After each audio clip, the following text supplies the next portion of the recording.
Hello friends, today I would like to take a seminar on the topic superposition of waves and standing wave formation, which we have already studied. It is taken by our J. Krishnan sir.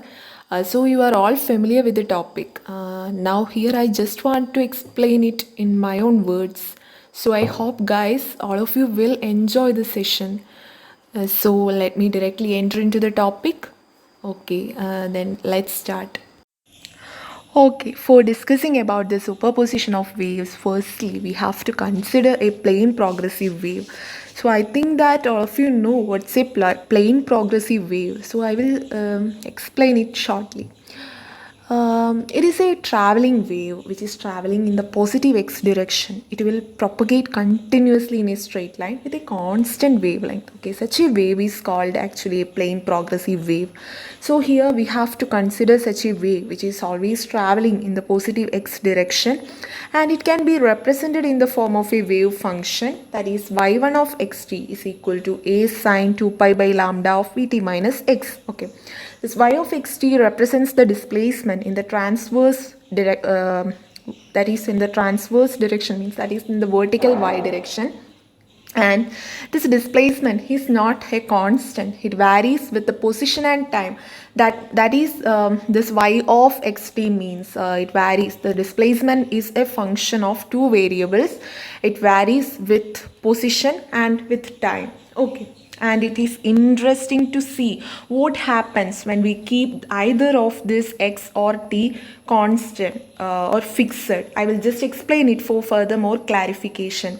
Okay, when we keep this x fixed, it is just like watching a leaf on a pond that pops up and down with the motion of the water ripples. Okay, and keeping this t fixed is like taking a snapshot or a photograph of the wave.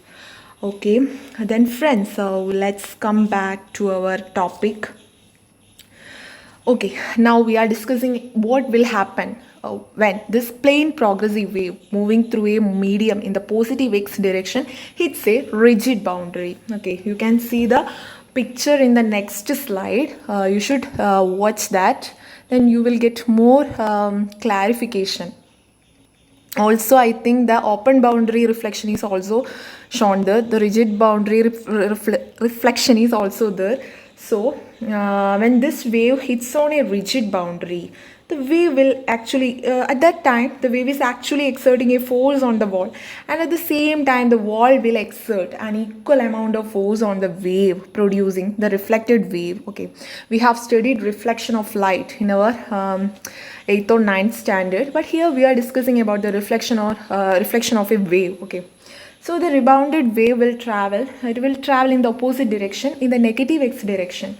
So this reflected wave will have a property, has a property, and it is the reflected wave will have a phase difference of pi.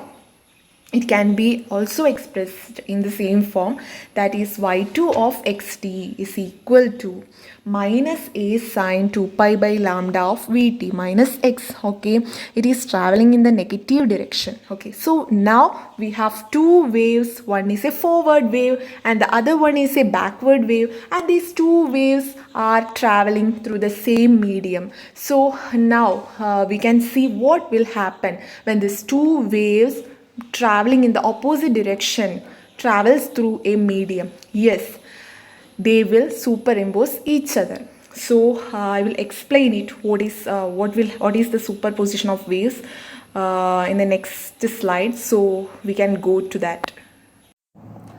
Okay, now in this slide you can see the figures of free boundary condition and fixed boundary condition. Let's watch it carefully.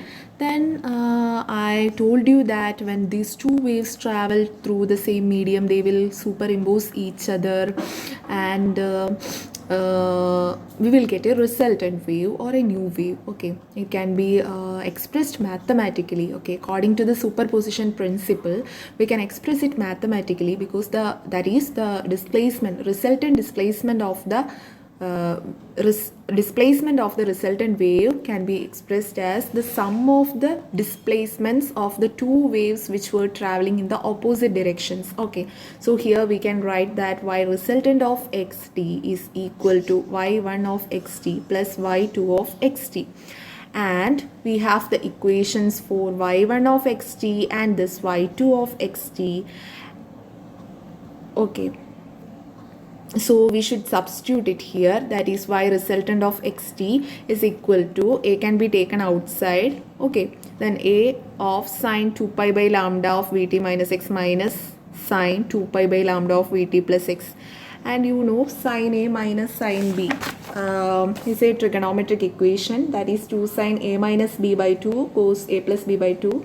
So I think you can do it by yourself, it's very easy. When you calculate this a plus b by 2 and a minus b by 2 and substitute it in the equation, you will get that what a resultant wave equation like this in the form y resultant of xt is equal to minus 2a sine 2 pi x by lambda cos 2 pi vt by lambda. Okay, so it's very easy substitution, and so this is the equation that we finally get. Okay, then we can move on to the next slide.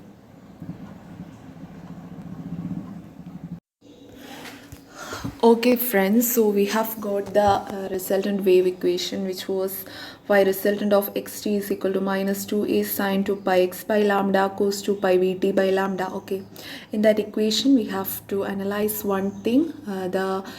In the equation shown above, the first part represents the amplitude of the wave and this next part is the time dependent part. So it's an important point, you should keep it in mind, and you should remember that.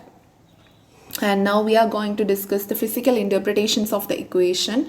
So everything in physics can be expressed in both physical and mathematical point of view. So I'm going to discuss its physical interpretations. Okay, I have already told you what will happen when we keep the position, either position or time constant or fixed. And we keep the position fixed, we can see the motion of a particle only, it just moving up and down. But when the time is keeping the time constant is like taking the photograph or a snapshot. Okay, so we can draw the graph by fixing time, and you can plot all values by varying the x. Okay, so here the graph is drawn by doing so, and you can see that when we keep the time 0.1 second, we will get one diagram, and when the time is 0.2 second, you can plot another diagram, and you can see different plots are combined in a figure here. So that's it, and you can see that we will get a standing wave pattern finally, that is a wave pattern which is still and which seems to be not moving at all. It's given as points in the next slide, so we can move on to that. And that is what shown in the graph is described here. These different plots are for different times, and for a given time x is varied, and then we plot the graph, and finally you will get a standing wave pattern, a wave pattern which is still and it seems to be not moving at all. Okay, so these are the physical point of views. I hope that you got the idea of fixing this time and position constant and what will happen when we do so. Okay, then next is we can move on to the next slide. Okay,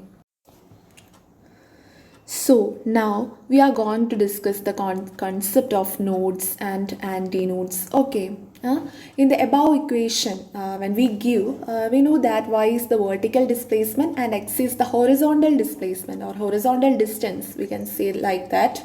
And when we give different values for x, we can get different values for the y. That means the displacement can be calculated by giving values to x. Okay, then when we give x equal to 0, lambda by 2, lambda 3, lambda by 2, we will get the resultant y values. Okay, and the y will always be 0 when we give these values for x. Okay, then we can understand that these are the points with minimum displacement or zero displacement, and we can give it a name called nodes.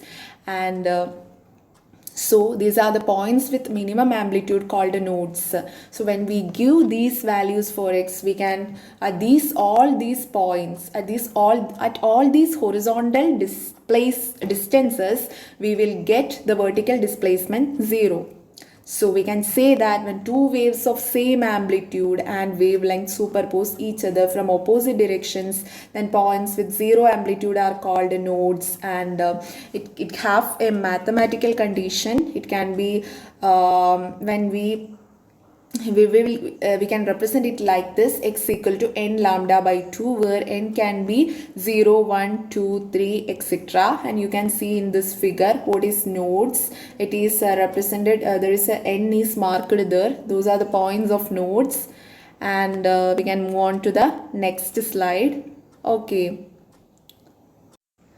Okay, and we have already told about nodes, and here when we give this x for x, that is the horizontal distance, when we give values like lambda by 4, 3 lambda by 4, etc., those points we will get maximum displacement values. Those are the points that horizontal distances are the points at which we will get vertical displacement maximum. So we can say that when two waves of same amplitude and wavelength superpose each other, then points with maximum amplitude can be called the antinodes. Okay, we will get maximum amplitude at those points. It's shown in the previous slide. There is a figure attached, so you can watch it carefully and you will understand it clearly. And there is a mathematical condition for antinodes also, same as the nodes, x equal to n plus 1 lambda by 4, where n equal to 0, 1, 2, 3, etc. I forgot to write it there, so you should remember that. And finally, I'm going to say what is the standing wave or stationary wave. I have already told you about it once, and it's the wave. Okay, it's a combination of two waves moving in opposite directions, each having same amplitude and frequency. Okay, it's a combination of two waves moving in opposite directions having the same amplitude and frequency. So now we can understand that when two waves traveling in opposite directions superpose each other, we will get a standing wave pattern, and it have the properties that like nodes and antinodes. And we have already discussed what will happen when we fix the position and time constant. We have found the expression for such a wave, a resultant wave. So I hope, friends, all of you have understood what I have said here. So I hope that all of you will enjoy this. So thank you.